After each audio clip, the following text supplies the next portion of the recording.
Welcome to Prachi academy YouTube channel. पिछले Jharkhand GS के class में हम लोग खड़गडिहा राज्य, कुंडा राज्य, केंदी और 6 राज्य का स्टडी किए थे, जो हजारीबाग क्षेत्र के प्रमुख राज्य थे, जिसमें से 4 राज्य था। एक राज्य हमारा कौन था? रामगढ़ था। तो उसी में आप लोगों ने कमेंट किया कि सर संथाल परगना के क्षेत्र के बारे में बताइए। तो चलिए आज हम लोग संथाल परगना क्षेत्र को लेकर के आए हैं। तो संथाल परगना की जब बात करते हैं तो याद रखिएगा, संथाल परगना जो था दिल्ली से बंगाल जाने के रास्ते में पड़ता है। दिल्ली से बंगाल जाने के रास्ते में पड़ता है। तो ये जो है संथाल परगना जो क्षेत्र है, ये शुरू से ही दिल्ली के कब्जा में रहा है, दिल्ली के अधीन में रहा है। यहाँ पर लोकल राजवंश नहीं के बराबर है ही नहीं, समझ लीजिए एक तरह से। मतलब मध्यकालीन भारत का जो इतिहास शुरू होता है जो दिल्ली सल्तनत से, तो दिल्ली सल्तनत से ही ये जो राजमहल क्षेत्र है दिल्ली के ही कब्जा में रहा। तो इसका जो राजमहल क्षेत्र का जिक्र, मतलब कि हमारा क्या बोलते हैं, संथाल परगना के राजमहल क्षेत्र का जिक्र जो है मिलता है हमारा तुगलक वंश के समय। किसके समय मिलता है? हमारा संथाल मध्यकालीन इतिहास में संथाल परगना का उल्लेख तुगलक वंश के समय मिलता है। तो तुगलक वंश के समय इसलिए मिलता है कि मोहम्मद बिन तुगलक जो थे, हमारे तुगलक वंश का शासक थे, जो 1325 से 1351 ईस्वी के बीच पर दिल्ली सल्तनत पर राज किया था, जिसको हम लोग स्वप्नशील, रक्त पिपासु, ठीक है, सनकी राजा के नाम से जानते हैं हम लोग, ठीक है। मैंने पागल सुल्तान जिसको नहीं कहते हैं, बहुत सारा उसका निक नेम है, ठीक है, रक्त पिपासु, स्वप्नशील, ठीक है। इस तो ये जो मोहम्मद बिन तुगलक है, तो वो मोहम्मद बिन तुगलक के समय में हमारा सबसे पहला मध्यकालीन इतिहास में उल्लेख मिलता है संथाल परगना का। और इसका एक कारण है, मोहम्मद बिन तुगलक का जो सूबेदार था इब्राहिम अली, ध्यान दीजिएगा, मोहम्मद बिन तुगलक का सूबेदार कौन था? हमारा इब्राहिम अली था, जो 1340 ईस्वी में इब्राहिम अली जो है कौन था? मोहम्मद बिन तुगलक का सूबेदार था, जो 1340 ईस्वी में हमारा संथाल परगना के चाई और चप्पा पर आक्रमण किया।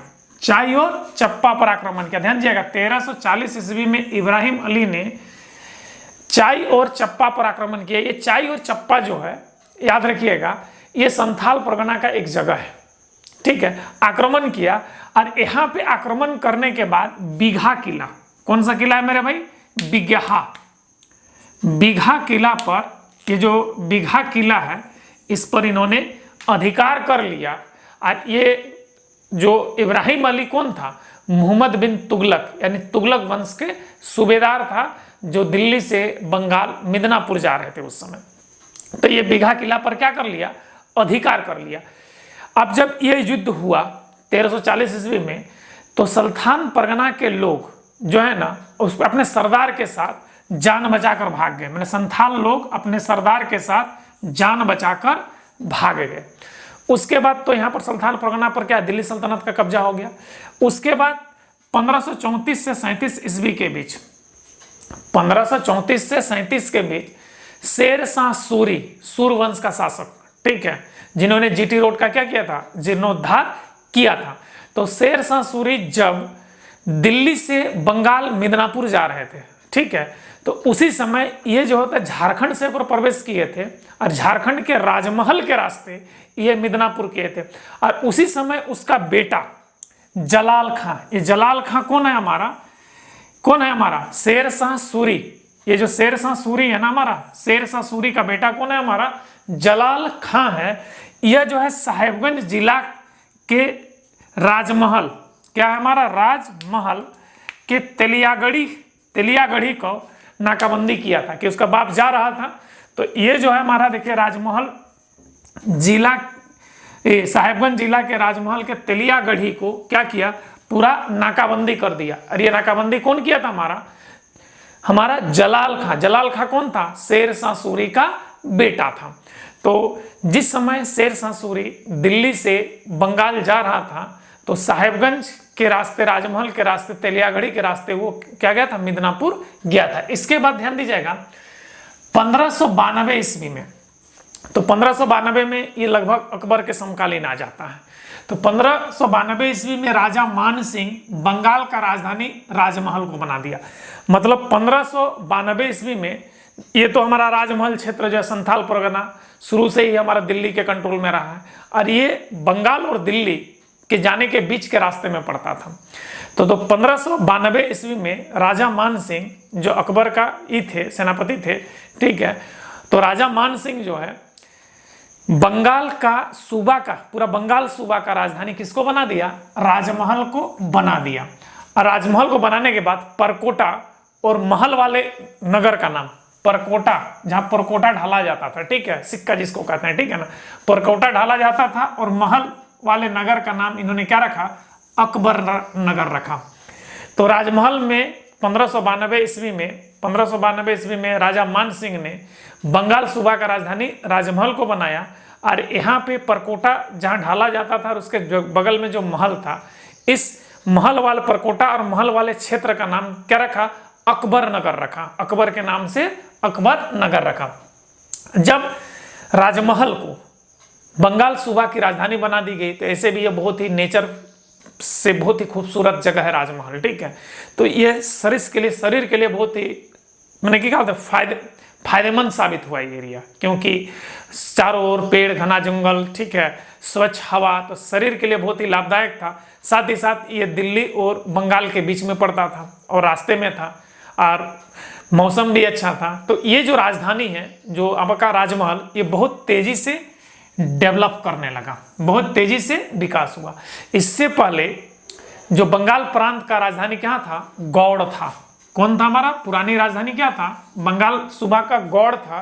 तो गौड़ से भी ज्यादा जल्दी राजमहल क्या हुआ, डेवलप कर गया, और ये बहुत ही मैंने कि सुरक्षित माना जाने लगा। मतलब और ये जो पुरानी राजधानी गौड़ से अधिक सुरक्षित समझा जाने लगा। तो शुरू में बंगाल सूबा की राजधानी क्या थी, गौड़ थी।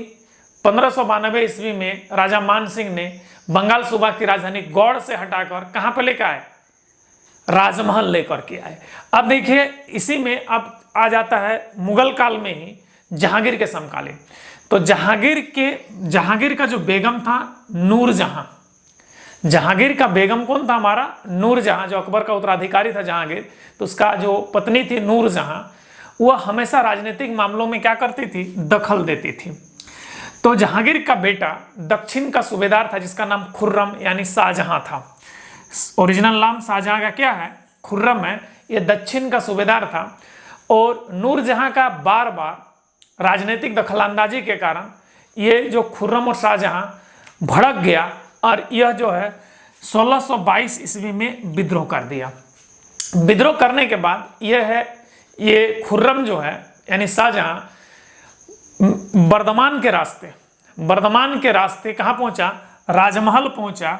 और राजमहल में पहुंचते ही जो मुगल का सूबेदार था इब्राहिम खां, मुगल सूबेदार कौन था, इब्राहिम खां और खुर्रम यानी शाहजहां के बीच क्या होता है, युद्ध होता है। इस युद्ध में इब्राहिम खां मारा जाता है, और शाहजहां जो है हमारा राजमहल पर अधिकार कर लेता है। इसके बाद जहांगीर और शाहजहां के बाद सुलह होती है। फिर नूरजहां जो है राजनीतिक दखलंदाजी नहीं करती है, तो ये प्रदेश वापस करके ये पुनः दक्षिण के सूबेदार बन करके चले जाते हैं शाहजहां, ठीक है। उसके बाद जब जहांगीर के बाद जो है मुगल सल्तनत का आगरा राजा कौन बना, शाहजहां बना।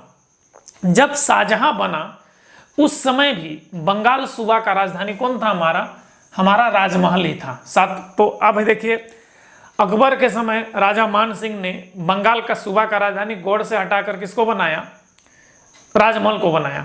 तो अकबर का उत्तराधिकारी कौन हुआ, शाहजहां हुआ। तो जहांगीर हुआ, तो जहांगीर भी बंगाल सूबा का राजधानी कहाँ रखा, राजमहल को रखा। जहांगीर का उत्तराधिकारी कौन हुआ, शाहजहां हुआ, जिसका ओरिजिनल नाम खुर्रम है। तो शाहजहां भी बंगाल सूबा का राजधानी किसको रखा, हमारा राजमहल को ही रखा। अब जब शाहजहां के बाद दिल्ली मुगल सल्तनत का अगला जो उत्तराधिकारी बना वो औरंगजेब बना। कौन बना? औरंगजेब बना। तो जैसे ही औरंगजेब दिल्ली माने कि मुगल सल्तनत के गद्दी पर बैठा तो सबसे पहले बंगाल सूबा की राजधानी हटा करके, बंगाल सूबा की राजधानी राजमहल को हटा करके किसको बनाया? ढाका को बनाया। किसको बनाया? हमारा ढाका को बनाया। तो औरंगजेब जो है बंगाल सूबा की राजधानी राजमहल से हटाकर ढाका को बनाया, लेकिन जो शाही टकसाल था वो आपका राजमहल पर ही रह गया, जहां पर सिक्का ढाला जाता था, परकोटा बनाया जाता था। ठीक है, तो शाही टकसाल हमारा कहां पर रह गया? राजमहल पर ही रह गया। जब राजधानी राजमहल से उठ करके ढाका चला गया तो राजमहल असुरक्षित हो गया, क्योंकि अब सैन्य व्यवस्था यहाँ कम था, एक शाही टकसाल ही बचा था, तो ये बहुत ही असुरक्षित हो गया। और राजमहल के औरंगजेब के समय राजमहल मतलब कि अब सुरक्षित जगह नहीं रह गया नहीं किसी भी शासक के लिए। अब देखिए इसी जब औरंगजेब राजमहल को राजधानी हटा करके ढाका को बनाया तो एक मौका का फायदा उठाया। ठीक है, और मिदनापुर का शोभा सिंह 1696 में मिदनापुर का शोभा सिंह और उड़ीसा का अफगान सरदार किला को लूट लिया।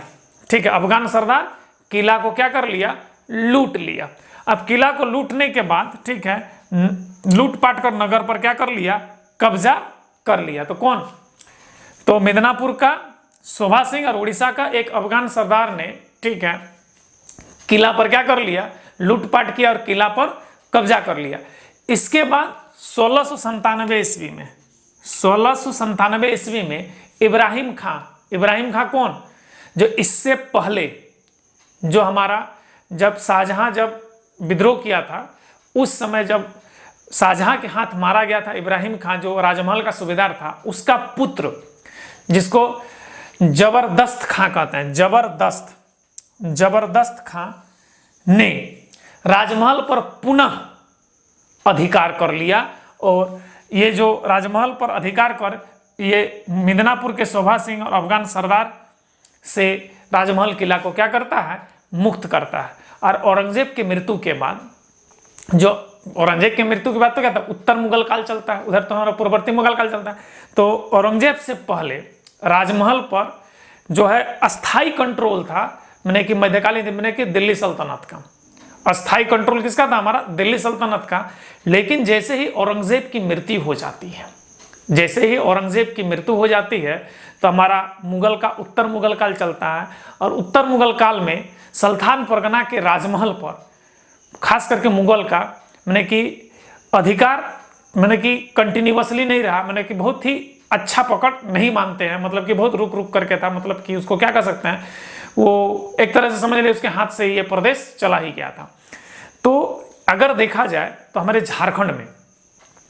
झारखंड में सभी जगह पर क्षेत्रीय राजवंश था, लेकिन हमारा संथाल परगना दिल्ली और बंगाल जाने के रास्ते में पड़ने के कारण शुरू से ही संथाल परगना पर हमारा दिल्ली सल्तनत का, फिर ईस्ट इंडिया कंपनी का शुरू से ही वहां पर शासन रहा है। और वहां पर राजवंश कभी भी क्षेत्रीय राजवंश पनपा ही नहीं आ रहे। दो अगर यदि गिना चुना अगर पनप भी गया होगा तो ये बड़े राजवंश उसका दमन करके खत्म कर दिए। तो अक्सर पूछता है कि राजमहल को राजधानी सबसे पहले किसने बनाया था? तो राजमहल को सबसे पहले राजधानी किसने बनाया था? राजा मान सिंह ने बनाया था। राजा मान सिंह ने राजमहल को क्या बनाया था? राजधानी बनाया था। और राजा मान सिंह ने जब बंगाल सूबा का राजधानी राजमहल को बनाया, उससे पहले बंगाल सूबा की राजधानी कहाँ थी? ये अक्सर पूछता है। तो ये उससे पहले कहाँ थी उसकी राजधानी? गौड़ थी। हाँ, ये भी पूछ सकता है अकबर के समकालीन बंगाल सूबा की राजधानी कहाँ थी? तो मैंने कि शुरू में गौड़ थी, बाद में क्या हो गया? राजमहल हो गया।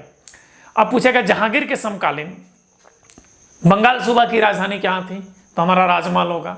शाहजहां के समकालीन बंगाल सूबा की राजधानी क्या थी? कहाँ थी? तो राजमहल होगा। औरंगजेब के समय बंगाल सूबा की राजधानी कहाँ थी? तो ढाका थी, क्योंकि औरंगजेब ने ही राजमहल राजधानी को चेंज करके ढाका ले गया। तो एक चीज यहाँ पर शाही टकसाल नहीं गया, औरंगजेब के समय शाही टकसाल कहाँ पर था, ये अक्सर पूछता है। तो याद रखिएगा औरंगजेब ने, ठीक है, राजधानी का स्थानांतरण ढाका किया था, शाही टकसाल का नहीं किया था। शाही टकसाल हमारा कहाँ था? हमारा राजमहल पर ही था। तो ये यहाँ पर बहुत सारा इंपॉर्टेंट क्वेश्चंस बनता है। शेर शाह सूरी जब ये क्वेश्चन भी पूछता है, शेर शाह सूरी जब दिल्ली से बंगाल जा रहे थे तो उसके पुत्र जलाल खान ने किस एरिया की नाकाबंदी की थी? तो साहेबगंज जिला के, ठीक है, साहेबगंज जिला के राजमहल के तेलियागढ़ी इलाके को क्या की थी? नाकाबंदी की थी। सबसे पहला आक्रमण राजमहल पर किसने किया? तो तुगलक वंश के शासक मोहम्मद बिन तुगलक का सूबेदार इब्राहिम अली ने सबसे पहली बार हमारे राजमहल पर आक्रमण किया और चाय चप्पा के पर आक्रमण कर बीघा के किला को जीत लिया। अब पहली बार अपना एक अस्तित्व, मैंने क्या होता है, अस्थाई जगह बनाया हमारा दिल्ली सल्तनत ने हमारे झारखंड पर। और उसके बाद से ये राजमहल कंटिन्यूअस दिल्ली सल्तनत के कंट्रोल में ही रहा है। आगे हम फिर राजमहल में देखेंगे, ठीक है। तब तक इसको आप क्या कर लीजिए, रिवाइज कर लीजिए। आशा करते हैं कि आज का क्लास आप लोगों को अच्छा लगा। अगर अच्छा लगा तो यहाँ पर एक लाइक बनता है, साथ ही साथ मेरा आने वाला वीडियो देखने के लिए इस चैनल को सब्सक्राइब कर लीजिए। जय हिंद।